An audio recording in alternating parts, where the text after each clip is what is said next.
ඉරවල දීර දෙනා පිළිගන්න හොඳයි අපි අද කතා කරන්නේ අපි හෝම් පේජ් එකේ තියෙන මෙන්න මේ කර්සර් එක කොහොමද දාන්න තියෙන්නේ කියලා මෙන්න මේ විදිහට මෙන්න අපි කොහොමද මේක හදාගෙන තියෙන්නේ කියලා හොඳයි අපි ගිහින් බලමු කොහොමද ඒක හදන්න තියෙන්නේ කියලා. දැන් අපිට ආවොත් මෙන්න මේ විදිහට අපේ කර්සර් එක බලා ගන්න පුළුවන්. එහෙනම් මුලින්ම කරලා තියෙන්නේ div tag එකක් දාලා ඒක ක්ලාස් එකක් දීලා තියෙනවා.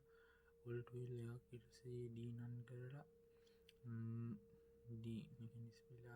ගොංග එකක් දීලා මෙතන margin වරම් එක 3ක් විදිහට ඊට පස්සේ අපි ආයෙ div tag එකක් open කරගෙන class එකක් දීලා තියෙනවා row කියලා ඊට පස්සේ අපි ආයෙ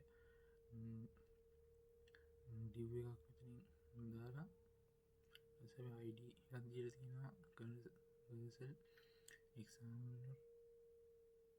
indicator කියලා example indicator කියලා ඊට පස්සේ මෙතන class එකක් කාය දාන්න තියෙනවා offset දෙකක් වෙන කොල් එක 8ක් කර්සර් ස්ලයිඩ් කියලා කියන මාරින්න ඊට පස්සේ මෙතන අපි දාන්න තියෙන data is right එකක් true කියලා ඊට පස්සේ අපි id එකක් දාලා class එකක් තියෙනවා cursor indicators කියලා ඊට පස්සේ මෙතන බටන් තුනක් දාන්න තියෙනවා type එක බටන් විදිහට ඊට පස්සේ bt data is target කරලා තියෙනවා අපි මෙන්න මේ JavaScript වලින් කරන මෙන්න මෙතෙන්ද ඊට පස්සේ මෙතනින් data base slide 2 කියලා මෙතනින් මේ විදිහට බිඳුවක් දීලා තියෙනවා ඉතින් යට ඒකත් අපි මේ විදිහට 1 2 කියලා මෙහෙම value එකක් දීලා තියෙනවා කියන අපිට මේක slide කරගන්න අපි JavaScript වලට යවගන්න මේ දෙන්න තමයි එහෙම දාන්න තියෙන්නේ ඊට පස්සේ දැන් ක්ලාස් එකක් active කියලා දීලා ඒ කියන්නේ මුලින්ම පෙන්වන්න ඕන එක ඊට පස්සේ array current true කියලා එකක් දීලා array මේ label එකක් දීලා තියෙනවා slide 1 කියලා ඊට පස්සේ අපි මෙතනට ආවට පස්සෙත් මේකෙත් ඒ විදිහටම ඊට පස්සේ මෙතන අපි වෙනස් කරලා තියෙනවා array label එක slide 2 කියලා මෙතනින් අපි ඒක slide 3 කියලා දීලා තියෙනවා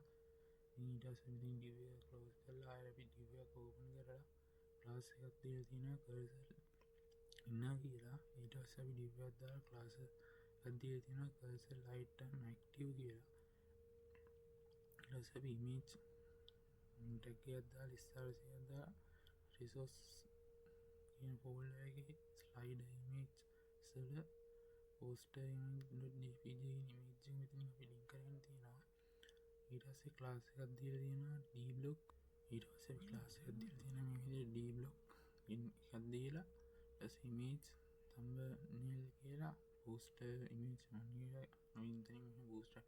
class එකක් දීලා තියෙනවා ඊට පස්සේ අපි මෙතනින් ආයේ div එකක් open කරලා ඊට පස්සේ class එකක් දෙනවා cursor caption කියලා d none එකක් දීලා d md block එකක් දීලා poster caption එකක් දීලා තියෙනවා ඊට පස්සේ අපි h5 කියලා අපි මෙතන මේ අපේ මේ header tag එකක් දාගෙන තියෙනවා welcome to shop කියලා සයිපර් පැරග්‍රාෆ් එකක් දාන්න තියෙනවා ක්ලාස් එකක් දීලා තියෙන එක poster txt කියන ක්ලාස් එක දීලා the world best online store by on click කියලා ඊට පස්සේ පල්ලට ආවට පස්සේ div එක close කරලා තියෙනවා මෙතන div එක close කරලා ඊට පස්සේ අපි ආයේ div එක open කරලා ක්ලාස් එකක් දීලා තියෙනවා cursor item කියලා ඊට පස්සේ අපි image එකක් දාන්න තියෙනවා අර විදිහටම ඒක අපිට poster img2 කියලා විදිහට දීලා ඒකෙත් මේ අපි d block එකක් image thumbnail එක poster image එකක් ඒ විදිහට දීලා තියෙනවා කලින් විදිහටම ඊට පස්සේ අපි මෙතන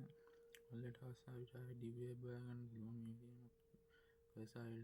item කියලා class එකක් දීලා ඊට පස්සේ අපි මේ විදිහට image එක add කරගෙන තියෙනවා මේ විදිහට ඊට පස්සේ අපි එතන div එකක් දාලා අපි cursor caption d none d md block poster caption කියලා මෙහෙම දීලා ආයෙත් අපි header එකක් දාලා තියෙන h5 විදිහේ ඊට පස්සේ poster title එක විදිහට be free කියලා ඊට පස්සේ paragraph එකක් දීලා තියෙන experience the lowest delivery cost with us කියලා paragraph එකක් දාන්න තියෙනවා ඊට පස්සේ අපි අන්තිමට මේ ආසන්න බටන් දාන්න තියෙනවා class එක cursor control view කියලා type එක බටන් විදිහටත් කලින් මෙතනින් දීලා තියෙන මේ id එකට මෙතනින් මේක දීලා තියෙනවා මේ විදිහට මේ target එකක් දාන්න තියෙන ඊට පස්සේ data ස්ටයිල් ප්‍රියව් කියල දීල තින කියන්න අපිට මෙන්න විදියට ස්ලයිඩ් එක හොම මාරුවෙන්ඩ පුළුවන්ගඩ තම මෙතනින් ගැරගෙන තියන බටන විතිම ප්‍රීවියස් කිය හදාන් තියන ස්පන්ට තින ලැසයි මෙතනින් ඒයාර් විදිහටම අයිඩ ක්ලාස් දීලවරලා මෙතනින් අපේ ස්පන්ටක් දිය නෙක්ස් බන්න හදාන් තියෙන විදියට ඉති අපි මේ විදියට තම අපේ කැසල් එක කෝඩ් කරන්න ඩිසයින් කරන්න තියෙන්නේ